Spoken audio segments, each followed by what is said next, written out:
মহারাজ, যে উপকারীর ক্ষতি করতে চায় তার জায়গা ওই খাঁচাতেই হওয়া উচিত। এবার আপনি আরাম করুন, আমি চললাম। একবার এক বাঘ মানুষের পাতা এক লোহার খাঁচায় আটকা পড়ল। বাঘটি অনেক চেষ্টা করেও বের হতে পারছিল না। এমন সময় এক শিয়াল ওই পথ দিয়ে যাচ্ছিল।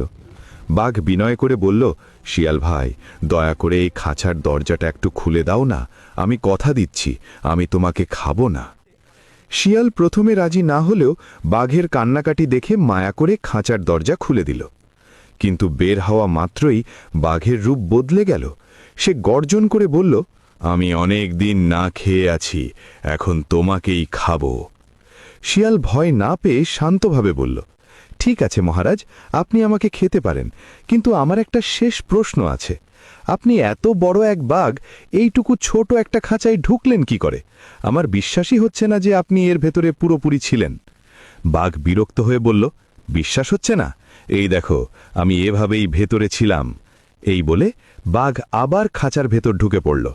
বাঘ ভেতরে ঢোকা মাত্রই শিয়াল এক মুহূর্ত দেরি না করে খাঁচার দরজাটা বাইরে থেকে আটকে দিল। বাঘ আবার বন্দী হয়ে গেল। মহারাজ, যে উপকারীর ক্ষতি করতে চায় তার জায়গা ওই খাঁচাতেই হওয়া উচিত। এবার আপনি আরাম করুন, আমি চললাম।